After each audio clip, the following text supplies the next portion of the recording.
Olá, seja muito bem-vindo. Começa agora uma edição especial do Hora News com as últimas notícias sobre o combate ao coronavírus no Brasil e no mundo. A gente começa falando de Manaus, uma das cidades com o maior índice de mortalidade no Brasil, 42 óbitos para cada 100 mil habitantes.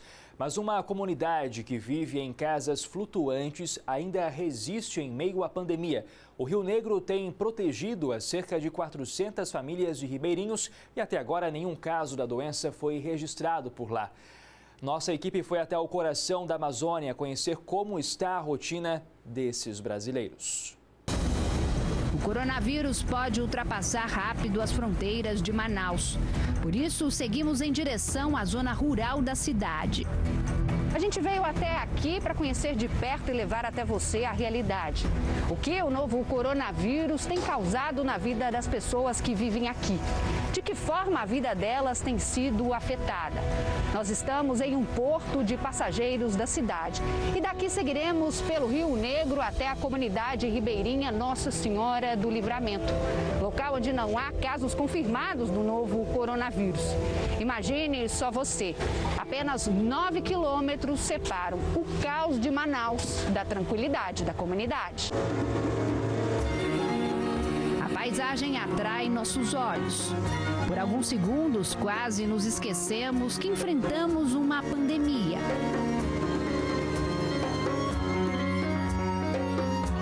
Mas as máscaras vistas em todos os cantos do Brasil chegaram também ao coração da Amazônia. Lembrando que o coronavírus anda à espreita por aqui. Pelo caminho, entendemos por que os casos ainda não chegaram na comunidade. As casas distantes criam um isolamento natural entre os moradores. De longe, avistamos uma idosa e decidimos nos aproximar. Licença. Dona Maria do Carmo é aposentada, tem 81 anos. Ela morava em Manaus e estava a passeio na comunidade, quando os casos da Covid-19 começaram. Eu vim pra cá e apareceu essa doença, eles não deixaram mais eu ir pra lá. E a senhora tem que ficar isolada aqui agora? É, diz que é melhor, né? Não tem saído, né? Não. A idosa sente muita saudade dos 8 filhos e dos 6 netos. Talvez a falta da família aperte ainda mais, já que o Ministério Público quer estabelecer o lockdown na capital. É aquele isolamento mais rígido, em que só é possível sair para casos extremamente essenciais. A gente está chegando aqui no posto de saúde da comunidade. Tem algumas pessoas trabalhando aqui. Olá! Bom dia. Bom dia. Tudo bem? Tudo. Qual é o seu nome? Luciana. Luciana, você trabalha aqui no posto? Sim. Qual a sua função? Enfermeira. São 2 médicos e 2 enfermeiros se revezando nos atendimentos. A equipe vem todos os dias de Manaus e por isso as medidas para a proteção são rígidas. O barco também é higienizado? Tudo é higienizado, que é o barco que nos traz de lá, é da própria prefeitura, então todo o ritual de higienização é realizado nele sim. Até agora, nenhum morador apresentou sintomas da doença. Mas a enfermeira alerta que muita gente tem se descuidado. Eles não estão assim, acreditando, enfim, eles não... Uns passeiam em Manaus e voltam de Manaus para cá e não estão muito assustados, não. Não demora muito para encontrarmos exemplos disso. Tudo bem? Tudo. Vocês moram aqui na região? Sim, na última comunidade. Não estão usando máscaras, né? Não, senhora, temos nós e Jesus. Não tem medo? Não, de ter medo a gente tem, mas só que a gente não está encostando com ninguém.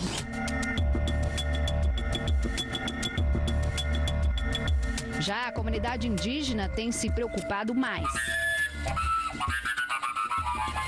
Formamos um grupo e fizemos máscara para distribuir com Para distribuir para o pessoal. Sim. Mesmo sem condições, né, mas com o coração humano, nós fizemos bastante máscara, acho que mais de 500 máscaras para distribuir com o nosso povo.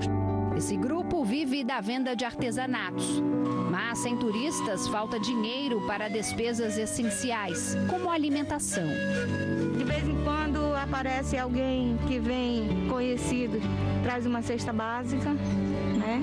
Mas isso é uma vez ou outra, ninguém come por mês, a gente come todo dia. A falta de turistas impacta não só os índios, mas toda a comunidade.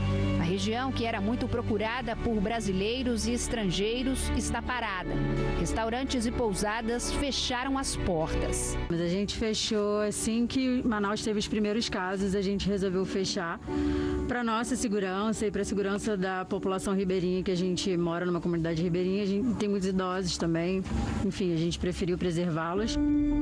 Todos os funcionários foram demitidos. O último dinheiro que a gente tinha, a gente gastou com os funcionários para eles conseguirem se manter esse tempo e depois pedirem o auxílio deles. Seguimos a nossa jornada pelo Rio.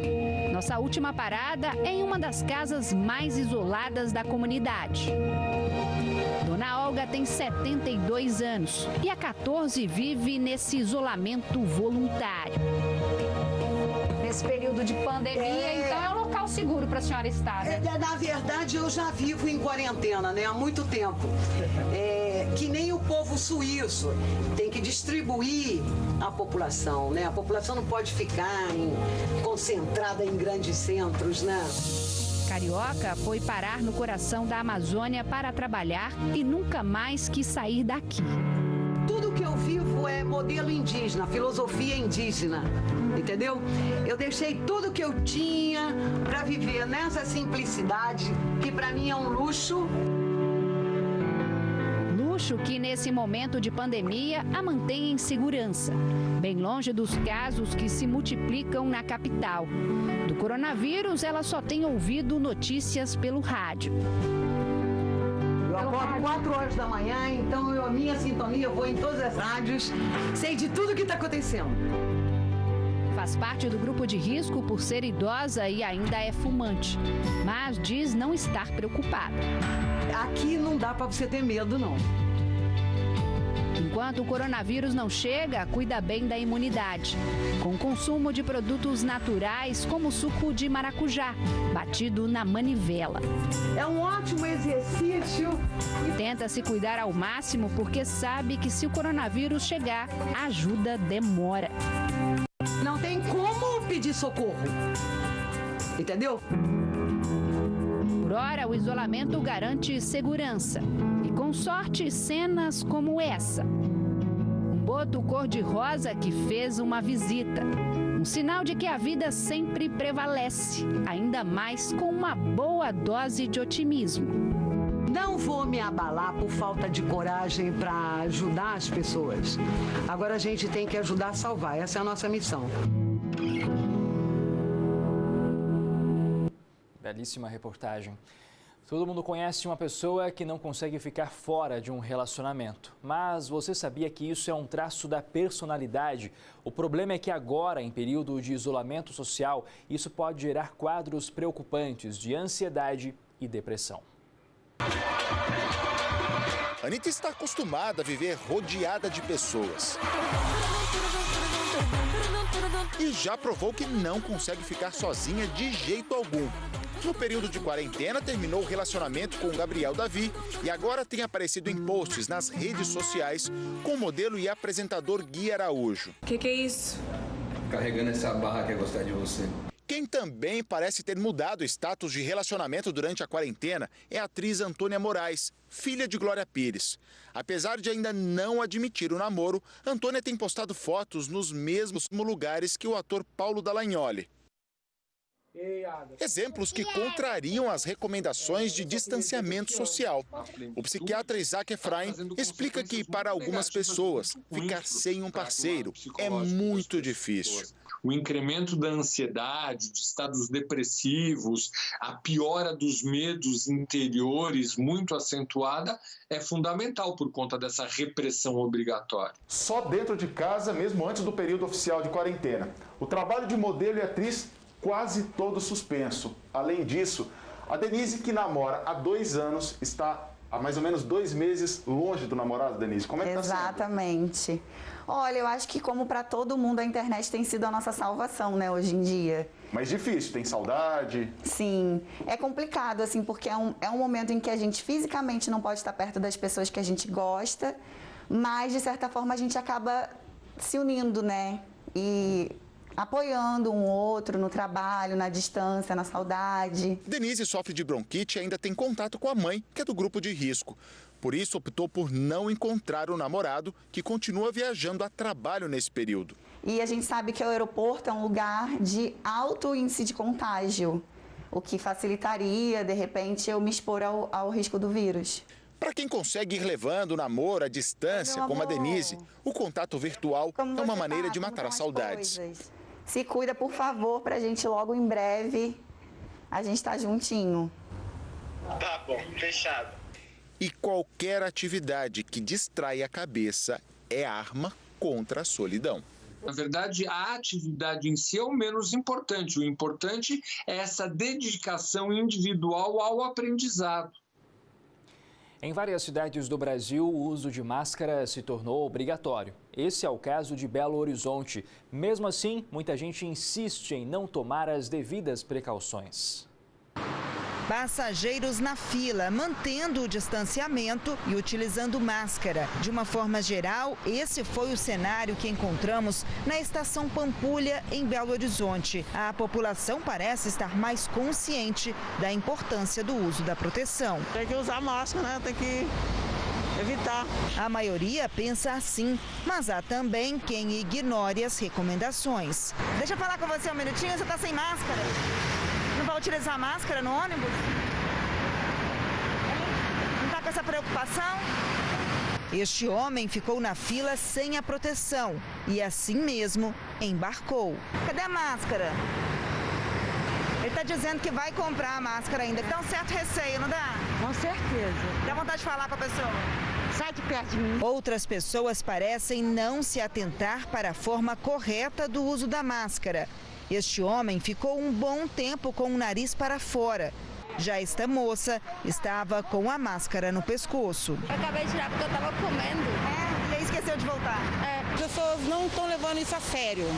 Então elas não acreditam. Mesmo quando elas usam as máscaras, elas tiram dentro do ônibus. Segundo o presidente da Associação dos Usuários do Transporte Público de BH e região, essa fiscalização não pode ser responsabilidade do motorista, que já está atarefado demais. É impossível, ele não tem o poder, ele não tem os mecanismos, ele já cobra a passagem, ele já faz dupla função, ele tem que garantir o trânsito, a segurança do veículo, abrir a porta, fechar a porta. O distanciamento dentro dos coletivos também é uma ação importante para evitar a contaminação pela Covid-19. A situação em Belo Horizonte preocupa Clério, que cobra ações mais efetivas. Dentro dos ônibus não tem nenhum isolamento, não tem nenhum tipo de segurança, as filas estão enormes, está como se fosse um dia normal.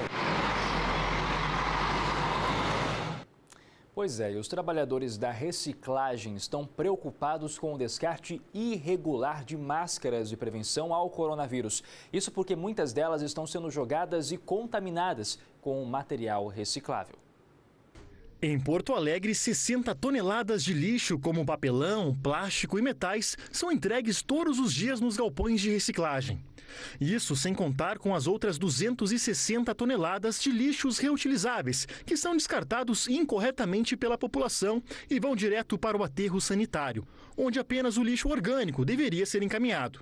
Só que por causa da pandemia e das orientações para se utilizar máscaras, muitas pessoas estão descartando o equipamento de proteção de maneira errada. Esse lixo acaba se misturando com outros e chegando aqui nos galpões de reciclagem. Só neste local, em um dia de trabalho, 400 máscaras foram encontradas. A Pamela é a coordenadora do galpão e relata que agora esperam cerca de uma semana para começar a mexer no lixo.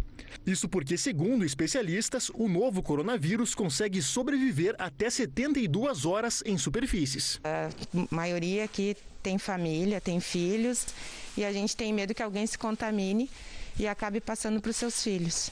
Para esta enfermeira, supervisora do controle de infecção de um hospital aqui de Porto Alegre, o descarte de máscaras pode ser mais simples do que parece. As máscaras, tanto as máscaras descartáveis quanto as máscaras de pano, elas têm que ser descartadas em um lixo orgânico, que não podem ser num lixo reciclável.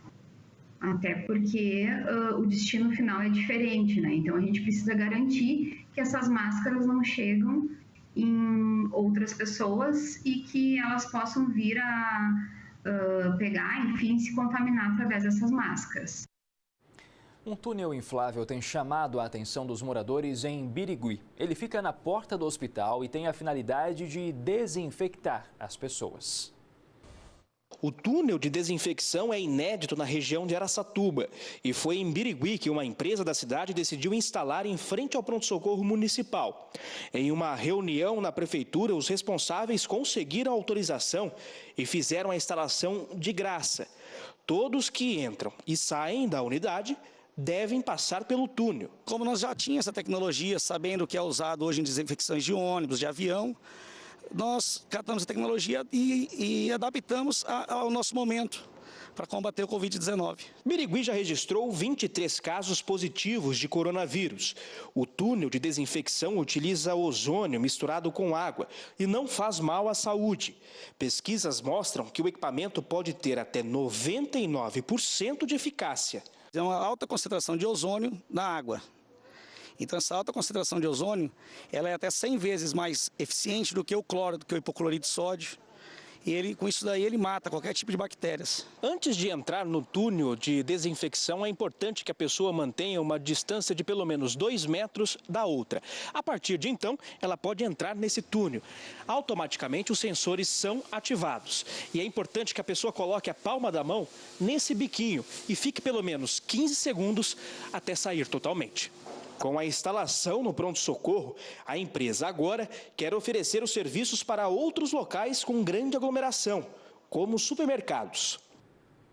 Muita gente tem aproveitado o isolamento social para colocar a casa em ordem. Segundo os especialistas, uma vida organizada começa por um guarda-roupa bem arrumado.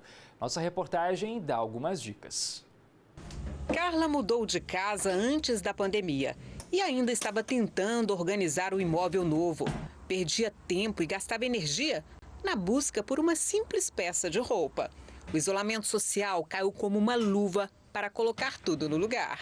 Foi um momento que eu pude rever todos os objetos que eu tinha, todos os documentos, jogar fora aqueles que não tinham mais utilidade. Tem muita gente aproveitando o tempo em casa para dar aquela organizada no guarda-roupa. E ter tudo no devido lugar traz mais praticidade para a vida. E se você está pensando em arrumar o seu, o primeiro passo é descartar o que já está sem uso. A dica é da especialista. Ana Maria explica que primeiro é preciso tirar tudo do armário e fazer uma avaliação daquilo que você usa mais. Às vezes você tem roupas muito boas, que hoje em dia tem muito a questão do bazar, né? Desapeguei, está muito na moda, então você acaba arrecadando um dinheiro também com essas peças que você não quer mais. Depois, separar calças, blusas, vestidos e peças íntimas, por exemplo, e guardar. No caso das blusas, fazer uma sequência que começa com camiseta, manga curta até a manga longa. Veja o exemplo desse armário. Tem 3 portas. Na primeira, blusa, depois calças e vestidos longos. Como cada casa é uma, é preciso encontrar soluções criativas e eficientes para facilitar o dia a dia. Se seu espaço para pendurar ele é pequeno e você tem mais prateleiras, você pode dobrar as calças, usar às vezes até um organizador nessa prateleira para você poder ter a sequência bonitinha. E se for pendurar, dá preferência a cabide infantil, porque aí a calça ela cabe certinha no cabide infantil. Em Mato Grosso do Sul, caminhoneiros que não pararam de trabalhar nem mesmo durante a pandemia recebem na beira da estrada um apoio especial para seguir viagem. A ação acontece também em rodovias do Paraná, São Paulo e Rio de Janeiro. Há dias, eles estão fora de casa. Percorrem grande parte do país para garantir que a cadeia nacional de abastecimento continue girando. Nesta semana, caminhoneiros que passam pela BR-163 em Mato Grosso do Sul não seguem viagem sem antes receber um kit de higiene pessoal e alimentação. Apoio oferecido pela concessionária que administra a rodovia. Um alento ao caminhoneiro que faz o transporte das mercadorias justamente para o país não parar. Então é uma ação de extrema relevância para que o caminhoneiro se sinta acolhido na rodovia. Adair é do sul do país e vem à região centro-oeste praticamente toda a semana. Está no trecho há mais de 11 anos, só que agora o coração anda mais apertado. Todos nós devemos se proteger, né? Mas enfim, todos nós saímos preocupados, né? Com a família, com como é que nós vamos voltar para casa. Mas com precaução, acho que vai funcionar. Só aqui em Mato Grosso do Sul, cerca de 30 mil kits serão distribuídos aos caminhoneiros que passarem pela BR-163. Um apoio importante, é uma categoria que não pode parar, nem mesmo em época de pandemia. Além da higienização para evitar a contaminação e um lanchinho de fim de tarde, o caminhoneiro anda recebendo outro carinho especial. São cartinhas escritas à mão por crianças e adolescentes que seguem em casa nesta quarentena. Eu e minha família rezamos todos os dias para que chegam no seu destino com segurança. Abraços, meu amigo. Ele fica sensibilizado com isso também, né? Além de Mato Grosso do Sul, a ação se estende por rodovias do Paraná, São Paulo e Rio de Janeiro, com a entrega de 100 mil kits para caminhoneiros que levam as riquezas do país aos 4 cantos do Brasil. Isso aí tá no sangue, né? A gente faz o que gosta, né?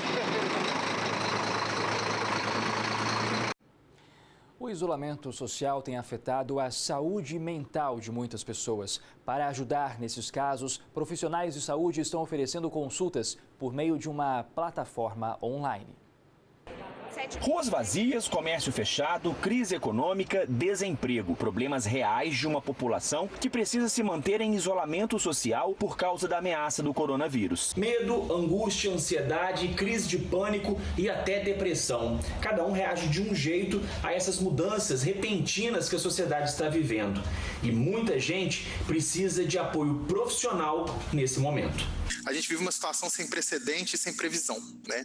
Nunca existiu igual, né, nas configurações que a gente tem hoje de sociedade, e a gente não sabe como vai ser, né? Isso gera um grau de ansiedade muito grande. Foi pensando nisso que este psicólogo criou uma plataforma digital chamada Escuta Aqui. Nela, profissionais oferecem terapia para quem não pode pagar. Fazer uma dinâmica de um negócio de empreendedorismo social que trouxesse um impacto que autossustentasse aí, enquanto uma pessoa paga uma consulta, outra consulta é doada. Luciana participa do projeto. Saber que as consultas que ela paga ajudam outras pessoas a receberem atendimento voluntário é gratificante. Da mesma forma que a terapia, para mim, foi primordial para melhorar diversas áreas da minha vida, amorosa, profissional, a plataforma ela veio para me ajudar num momento muito difícil. E eu acho que esses profissionais têm muito a contribuir com as pessoas. Todo mundo deveria ter o direito de fazer terapia. A Rosilene também decidiu ajudar. Idealizadora do projeto Roma Amor, que existe desde 2016, ela e outros profissionais têm dedicado parte do tempo para consultorias e terapias gratuitas. Uma andorinha sozinha não faz verão. Então, assim, se nós unirmos forças, a gente consegue fazer um trabalho fantástico. Pois é, parabéns por essa bela iniciativa. Mais de 15 mil litros de álcool etílico apreendidos de uma fábrica clandestina serão destinados a unidades de saúde e à população. O material apreendido está em um laboratório para ser transformado em álcool em gel e líquido. Na luta contra o coronavírus, até a quadra do Instituto Federal do Rio de Janeiro virou um laboratório improvisado. Uma quantidade muito grande, né? Então a gente são bombonas de 250 litros e até tonéis de 1.000 litros. É aqui que parte dos 15 mil litros de álcool etílico são transformados em álcool 70%, substância indispensável durante esta pandemia. Neste laboratório, são produzidos 2 tipos de álcool 70. O glicerinado e o não glicerinado. O glicerinado ele é indicado para passar na superfície da pele mesmo. O não glicerinado é para qualquer superfície. Já o álcool em gel é produzido neste laboratório. As substâncias são individualmente misturadas. O processo é rápido, dura menos de 10 minutos e pronto. A gente vai deixar agitando assim uns 5 minutos e já vai ter o gel pronto no invase. Para transferir os frascos, né, para depois colocar um rótulo e distribuir. Depois, tanto o álcool em gel quanto na forma líquida vem para este outro laboratório, onde é averiguado se há alguma impureza e se a substância já pode ser consumida. Aqui a gente pode ver que tem um sinal forte, intenso, que é o próprio etanol, que é a matéria-prima. E tem alguns sinais mais fracos, que são as outras substâncias que compõem a amostra. O álcool que chegou no Instituto Federal do Rio e que vai ajudar boa parte da população e dos servidores é fruto de uma grande apreensão da Polícia Civil. No mês passado, policiais da Delegacia de Nilópolis, na Baixada, descobriram uma fábrica clandestina de álcool. Além dos 15 mil litros de álcool etílico, a polícia apreendeu também mais de 10 mil potes de álcool em gel impróprios para o uso. O produto vai ser encaminhado ao Instituto Federal em breve. Muito gratificante receber um agradecimento dos professores, dos químicos, né, que foram ao local fazer a retirada junto com o Corpo de Bombeiros, e eles sentiam a felicidade deles em conseguir pegar todo esse material que poderia causar uma tragédia em algo benéfico e ser distribuído gratuitamente para quem efetivamente precisa. Uma frente fria atingiu boa parte do país e é preciso redobrar os cuidados com a saúde. Isso porque os leitos de hospitais costumam ficar mais cheios nessa época do ano. Uma situação preocupante, já que estamos no meio de uma pandemia. De repente, as temperaturas caíram. Chegaram a 9 graus em Porto Alegre. E foi preciso tirar até os casacos mais pesados do armário. Frio que acende um alerta para a saúde. E não é só o novo coronavírus que preocupa. De acordo com especialistas, é justamente nessa época do ano, quando as temperaturas caem, que outros vírus respiratórios entram em circulação mais fortes e duradouros. As pessoas também tendem a ficar mais gripadas ou resfriadas, porque a imunidade cai com o frio. Por isso, os cuidados também precisam aumentar. E um deles é muito simples: manter os ambientes bem arejados, as janelas bem abertas, porque isso ajuda a renovar o ar. Principalmente em ambientes onde há várias pessoas, como os ônibus. Especialmente agora, durante a pandemia, claro, a gente vai ter que ter o cuidado do uso das máscaras, do distanciamento, né? Mas a circulação de ar, né, a ventilação do local, sem dúvida alguma, é um dos fatores muito importantes, né? Mas não para por aí. Vamos então às dicas. O distanciamento entre as pessoas, né, manter essa distância de 1,5 metro, pelo menos, para conversas, para aproximações, evitar os ambientes de grande aglomeração. Se hidratar bastante também, né? Porque a mucosa, como a gente está numa época de tempo frio e seco, as mucosas tendem a se ressecar, né? Seguir as orientações à risca é fundamental.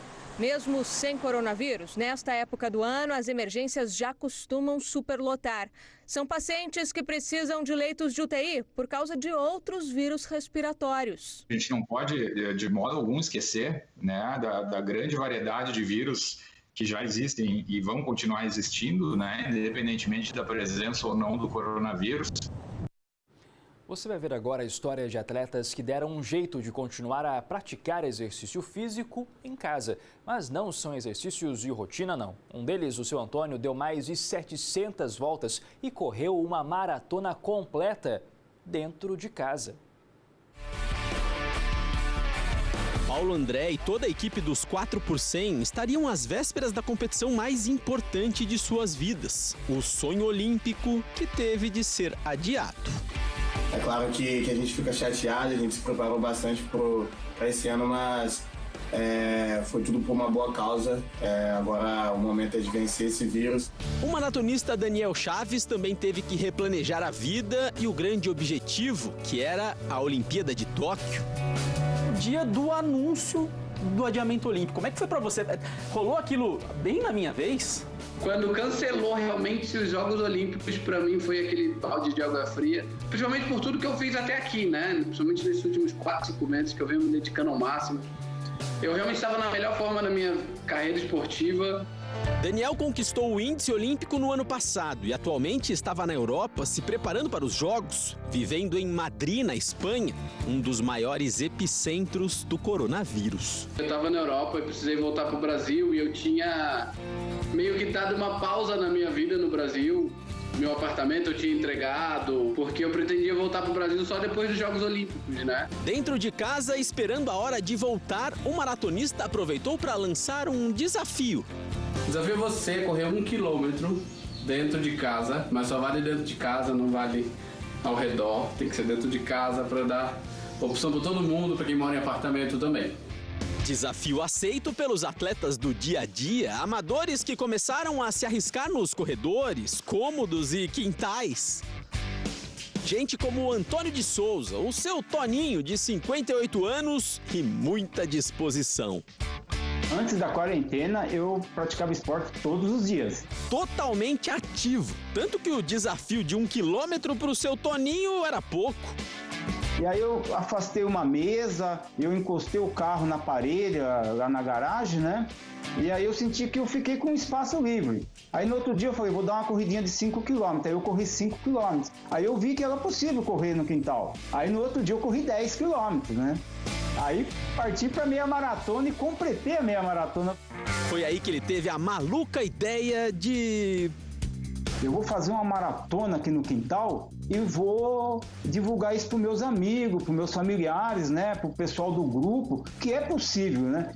Imaginou, fez e registrou.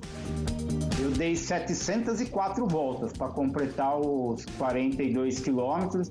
O tempo eu consegui fazer em 3 horas, 47 minutos e 55 segundos. Além do seu Toninho, que correu uma maratona rústica dentro de casa, no próprio quintal, um outro maratonista também enfrentou os 42 quilômetros, só que dessa vez na sala de casa. O Gustavo Maia é um influenciador digital no meio da corrida de rua. Ele já tem 80 maratonas concluídas. E aí, em tempos de pandemia, pensou, por que não incentivar as pessoas a praticar exercício mesmo confinado? E olha, na esteira, na sala de casa, ele não esteve sozinho em momento nenhum. Eu surfei na história das lives, né? Porque tá todo mundo fazendo live. Falei, bom, então vou aproveitar, vamos transmitir ao vivo uma maratona, né? Teve mais de 8 mil pessoas participando da live, então pra gente desse mundo é um número significativo de pessoas ali. Além da interação virtual, Gustavo correu a maratona de número 81, cercado das pessoas que mais ama. Os 3 filhos, a esposa e no fim ainda ganhou a mais especial das medalhas. Quando eu falei pra minha filha que eu ia correr a maratona na esteira, ela falou, então eu vou fazer uma medalha pra você. Ela cortou uma cartolina, um papelão, ela fez uma arte, né, manualmente. E vai ser certamente a medalha mais especial que eu já tive. Carinho e exercícios para manter os sonhos e objetivos quando a quarentena acabar. Os profissionais vão em busca do sonho olímpico no Japão agora em 2021. O Gustavo quer completar mais 9 maratonas ainda esse ano para chegar na número 90. E o seu Toninho quer fazer aniversário em novembro e comemorar de um jeito tão curioso quanto a maratona caseira. Ele corre todo ano o aniversário dele, a quantidade de quilômetros. Esse ano o senhor vai fazer 59, ô seu Toninho? 59 anos. Peço a Deus que não tenha mais a quarentena, que já estejamos livres desse isolamento social, para mim poder correr os 59 quilômetros na rua. Mas caso, espero que não, nós ainda estejamos no isolamento social, os 59 quilômetros vai ser corrido aqui no quintal de casa.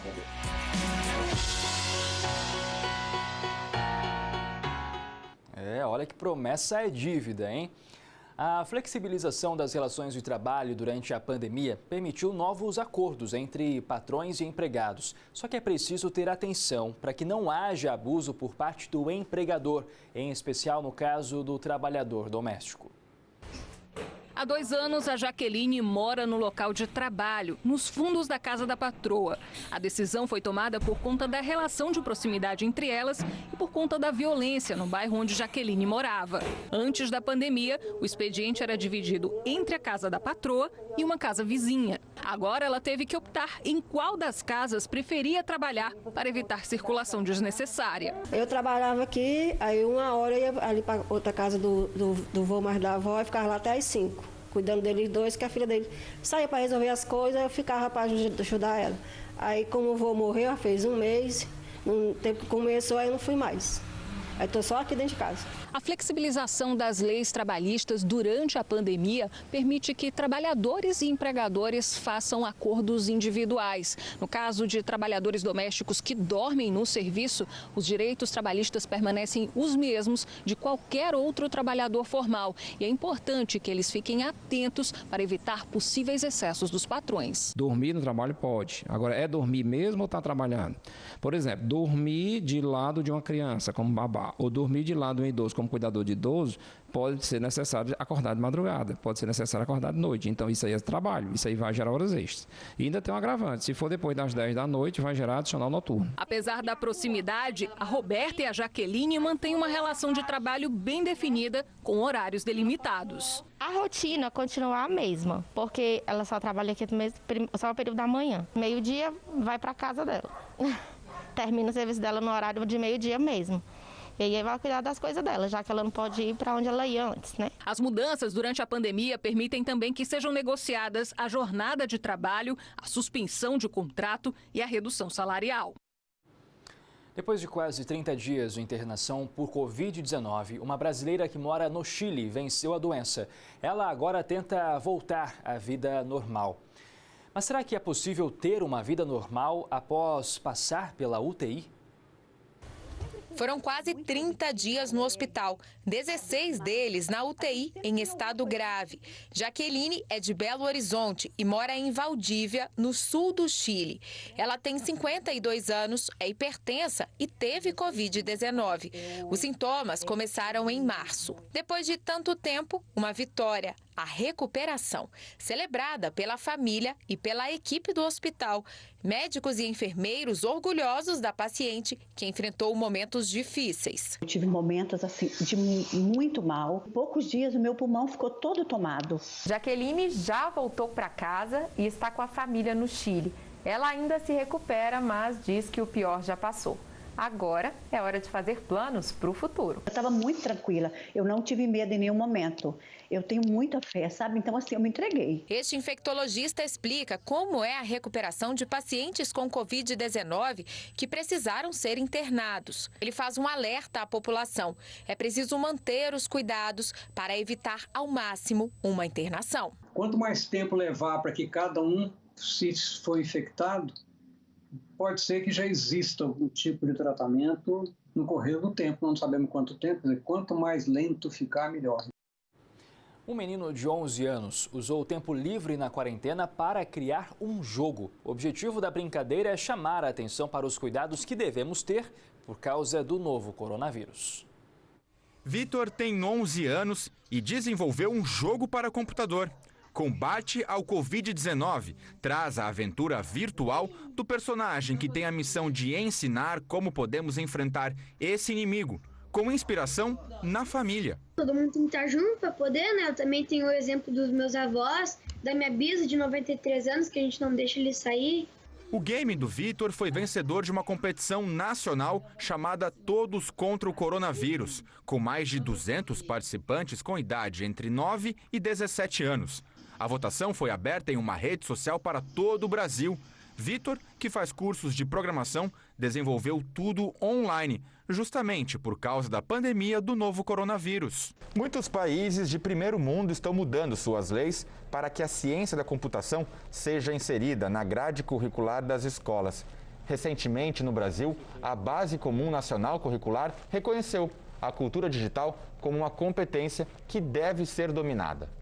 Este professor de programação destaca que poderá ser algo básico para a futura geração de estudantes. A gente sempre procura dar exercícios divertidos e mais também que ensinam muito. Então, tipo, sempre ter esse balanço entre o divertimento e o ensino, né? Todo mundo aprende um pouquinho de inglês, nem que for o básico, acho que vão ter que fazer com a programação também. A crise mundial causada pela pandemia do novo coronavírus deixou em apuros jogadores e treinadores brasileiros que trabalham no exterior. Desde que os campeonatos locais foram suspensos, eles passaram quase um mês de angústia até conseguirem voltar para o Brasil. Voltar para casa virou missão quase impossível para André Gaspar, técnico do Al Razem da Arábia Saudita.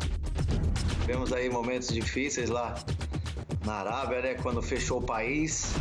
Com as fronteiras fechadas e os voos comerciais cancelados, o único jeito de retornar ao Brasil foi pedir apoio à embaixada. Nós tivemos aí a ideia em 3 treinadores, né? Eu, Fábio Carilli e o Zaluar, e a gente trabalhou bastante em cima disso para conseguir esse voo de repatriação. A espera ao todo foi de quase um mês.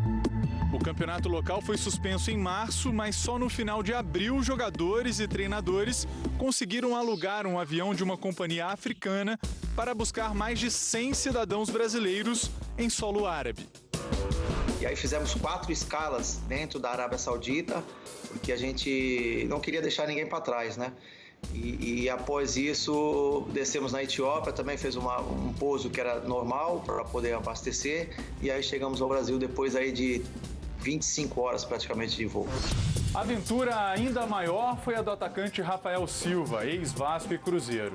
Para fugir do surto de contaminação por coronavírus na Bolívia, onde atua, o Rafael e a família dele percorreram quase 2.000 quilômetros, não é, Rafael? E só para adiantar, não foi de avião não, né? Verdade, foi uma aventura, né? Quase uma loucura aí para a gente poder voltar ao nosso país.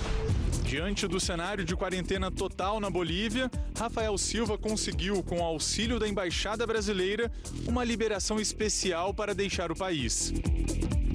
Com os aeroportos fechados, a solução foi alugar uma van. E aí eu contactei esse rapaz aí, que me passaram o contato dele. Ele faz turismo, né, lá na Bolívia, e eu acabei falando com ele que estava pretendendo ir até a fronteira. E com essa permissão aí que a nossa embaixada conseguiu, eu pude ir até a fronteira de van. Na estrada, por diversas vezes, Rafael, a esposa e os 2 filhos do casal tiveram que parar em barreiras sanitárias. A cada 10 quilômetros, 5 quilômetros, tinha uma barricada policial e eles faziam a gente descer, né, fiscalizar tudo, desinfectar a van também, né, a gente passava naquela triagem ali deles. Então era muito desgastante isso, porque até a noite, né, a gente estava dormindo na van e tinha que fazer esse processo. Da capital La Paz até Corumbá, já na divisa com o Mato Grosso do Sul, foram 1.500 quilômetros. De lá, mais 500 quilômetros de carro até chegar a Campo Grande, de onde pegaram um avião rumo a São Paulo. Na verdade, a vinda para o Brasil traz para vocês um conforto ou uma segurança de fato maior? Tornei o Brasil para ficar mais próximo da minha mãe também, né? Que já é uma senhora de idade e ela estava sozinha, né? E aí a única solução foi eu vir para qualquer coisa poder ajudar ela, né? Depois de quase 2 dias de uma cansativa viagem para voltar ao Brasil, Rafael Silva agora aguarda um comunicado do Always Ready, clube que defende na Bolívia. Como é que você, Rafael, como jogador, se sentiria tendo que retornar aos jogos nesse momento? Assim, você estaria seguro para voltar? Há esse receio por parte dos jogadores de voltar ao futebol, voltar a essa rotina, mesmo com portões fechados? No meu ver, eu acho que eu teria um pouco de medo, né? Porque a gente teria que pegar voo, teria que transitar nos aeroportos, né? Então eu acho que esse seria o maior medo que eu teria nessa volta ao futebol. Já são quase 2 meses sem ver a bola rolar nos principais campeonatos mundo afora. A saudade do futebol é grande, mas a saúde é um bem ainda maior. A gente fica preocupado e dá uma saudade do futebol, mas paciência, né? A gente tem que se cuidar, que é a saúde em primeiro lugar. Um dos maiores paraísos de Pernambuco vive uma grave crise na economia. Em Porto de Galinhas, a taxa de ocupação dos hotéis era de 80% o ano todo. Agora as visitas despencaram e muitos hotéis já estão fechando as portas. Quem olha a praia assim, deserta, nem imagina que antes da pandemia, cerca de 1 milhão de pessoas passavam por aqui por ano. Em 2020, nem de longe essa marca será alcançada. Porto de Galinhas, litoral sul de Pernambuco, a 60 quilômetros do Recife, recebe turistas do mundo inteiro. Hoje, as ruas do centro estão interditadas e as lojas do centro turístico fechadas. Falando em turista, encontramos uma francesa que há quase 2 meses tenta sair de Porto, mas não consegue. Normalmente tinha que ir até Belém, agora não sei mais, não sei se tenho que voltar para meu país, não sei o que fazer. Esta brasileira mora na Itália há 36 anos. Ela e o marido, que é italiano, sempre vêm ao Brasil para aproveitar o verão nordestino. Agora, ela não tem como voltar e está preocupada com a situação da família. Eu queria voltar, mas por problema da coronavírus, não tem condições de a gente voltar para a Itália. A saudade é muito grande dos filhos, dos netos, mas infelizmente a gente tem que ficar aqui em Recife porque não tem condições, não tem avião para voltar. Porto de Galinhas é conhecida também pelos hotéis e resorts luxuosos. Neste aqui, com 44 mil metros quadrados, as diárias variam de R$ 450 a R$ 700. 290 quartos estão sem hóspedes. Os funcionários que ainda trabalham no local aproveitam para fazer a manutenção dos equipamentos de lazer. A jardinagem, as piscinas, as áreas comuns estão todas limpas e aptas ao uso a qualquer momento. Colocamos algumas pessoas em suspensão temporária do contrato de trabalho através da regra do governo federal, suspensão total ou parcial, dependendo da função, e relocamos o quadro. Porto de Galinhas tem cerca de 230 pousadas e 18 hotéis. E desde o mês de março não há visitantes na praia. São cerca de 20 mil quartos que estão disponíveis e vazios. Segundo os empresários do setor, a taxa de ocupação média durante toda a temporada no ano é em torno de 80%. Hoje, tem empresário se desfazendo do próprio negócio e vendendo os estabelecimentos. A situação também é preocupante para quem trabalha no sistema hostel. Neste aqui, o gerente demitiu os funcionários e ele mesmo cuida da manutenção. Como o local funciona com quartos compartilhados, ele teme que a retomada pós-pandemia seja lenta. Vai ter que ter procedimentos diferentes, vai ter que diminuir a capacidade nesses quartos, né? Então, assim, existe essa preocupação de quais procedimentos a gente vai ter com esses quartos, né? O governo de Pernambuco diz que vem estudando meios para diminuir os impactos da crise, tanto para a rede hoteleira como para os demais setores que movimentam o turismo da região. A gente tem montado algumas estratégias de comunicação, de publicidade, de promoção, e também algumas em relação a convênios e parcerias capazes de poder determinar um diferencial naquele destino para o mercado que a gente vai explorar, que inicialmente, depois da pandemia, será o mercado interno. Agora uma notícia que pode ser um alívio para os pais de alunos. O Procon de São Paulo determinou que escolas particulares ofereçam descontos nas mensalidades por conta da quarentena. Mais de 2.300.000 alunos estudam em escolas particulares na capital paulista. A decisão do Procon foi um alívio para o Marco. Ele tem 2 filhos em escola particular e já tinha tentado negociar um desconto na mensalidade, mas não teve sucesso. Agora vai procurar de novo a escola. A gente vai pedir 30% de uma forma agora formalizada, mais organizada do que fizemos da primeira vez, e agora com a ajuda do Procon, com a orientação do Procon, né, para apresentarmos aí esse pleito para o colégio e esperarmos que eles possam nos atender, inclusive dentro das novas diretrizes do Procon. O estado de São Paulo tem cerca de 2.300.000 alunos em escolas particulares. Mesmo com a troca das aulas presenciais pelo ensino à distância, o Procon entende que há margem para a concessão de desconto pela economia em despesas que não são fixas.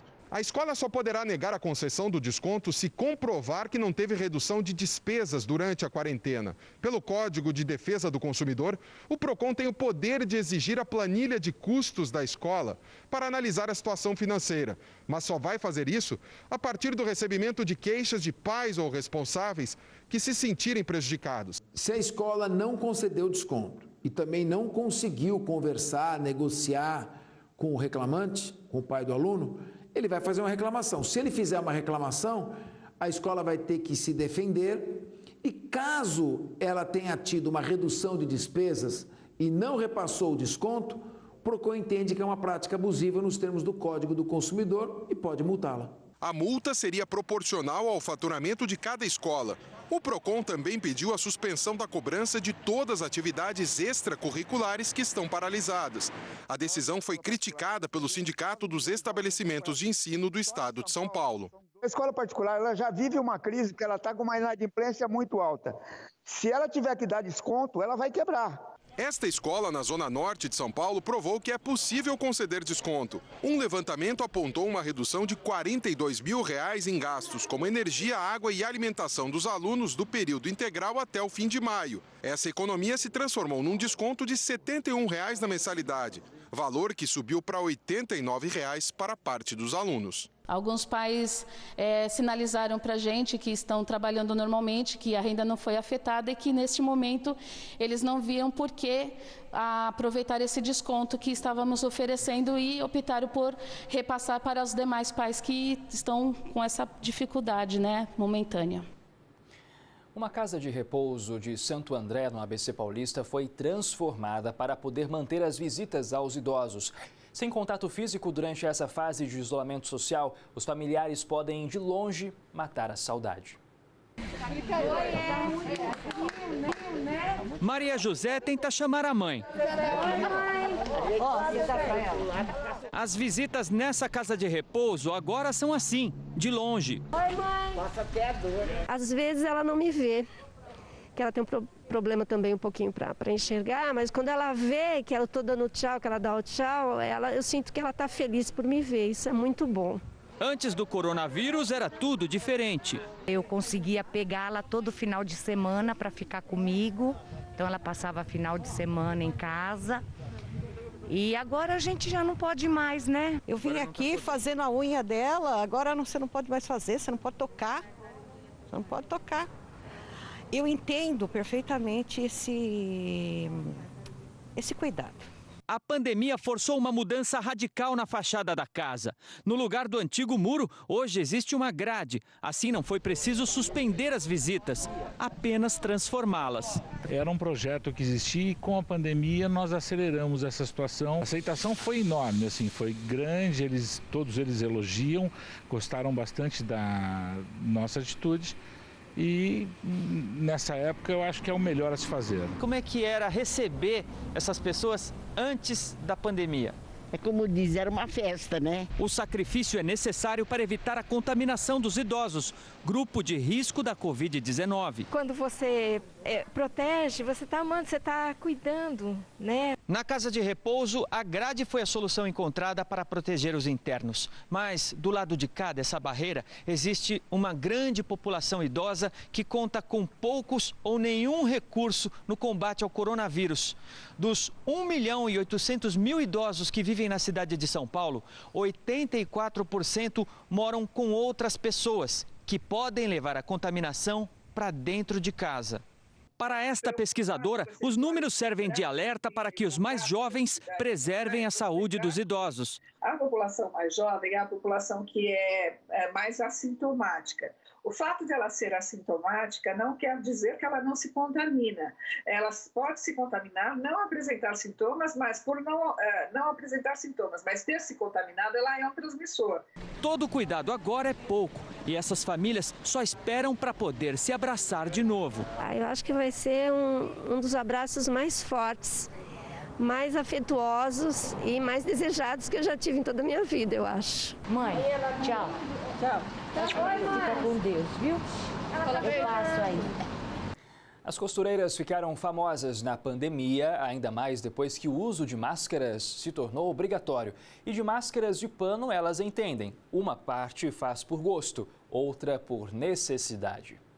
A máquina era um presente antigo que Renata quase não usava. Para proteger a família, ela começou a costurar máscaras.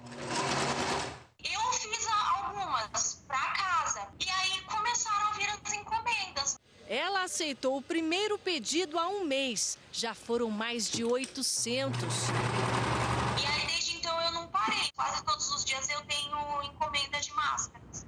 A cozinha da Daniela virou um ateliê. Com a mãe, ela produz 100 máscaras por dia. Eu chego com material, corto, ela costura, eu faço a higienização, embalo e vou entregar. Com tantas estampas e modelos diferentes, as máscaras servem também para mostrar um pouco da personalidade de quem usa. Mas mesmo que ela seja assim, branca, lisa, o importante é que ela sirva como uma barreira física de proteção contra o vírus. E ao colocá-la, é necessário que ela fique justa no rosto, sem espaços nas laterais ou no queixo. O modelo de pano não pode ficar úmido. E não é só isso. A máscara de tecido vai funcionar como uma parte do nosso rosto. A gente não pode pôr a mão nela, a gente não pode encostar nela, a não ser que a gente tenha a mão bem higienizada na hora de tomar uma água, de tirar. E outra, não usar a máscara fora do rosto, da onde precisa, que é tapar o nariz inteiro e a boca, tá? Não deixar buraquinho, tudo, porque se colocar na testa, nada adianta e ainda é um risco, porque você usou na área de fala, de tosse, de espirro. Dona Marlene sabe que ainda vai passar muitos dias assim grudada à máquina de costura. Gosto de costura, gosto de artesanato, então para mim está sendo o máximo. Em meio à pandemia do coronavírus, o diretor de cinema Spike Lee decidiu homenagear uma das cidades mais afetadas pela doença no mundo em seu novo curta-metragem, Nova York. Start spreading the news. Em menos de 4 minutos, o cineasta retratou a Nova York da pandemia. I want to be a part of it. A cidade dos parques sem crianças, do metrô às moscas, das ruas vazias. Mas também conseguiu dizer, sem palavras, o que a população está sentindo. New York, New York. A gratidão que tem pelos que estão fazendo de tudo para reduzir o tamanho do problema. E traduziu também a esperança dos nova-iorquinos. Right through the very heart of it, New York, New York. Essa vontade de dizer bem alto, está difícil sim, mas vai melhorar. Vai ser possível sair dessa situação e recomeçar. I'll make a brand new start of it. Nova York pulsa, com ou sem coronavírus. If I can make it there, I'll make it. Com essa mensagem de otimismo, a gente encerra essa edição especial do Hora News. Uma ótima semana para você e até mais.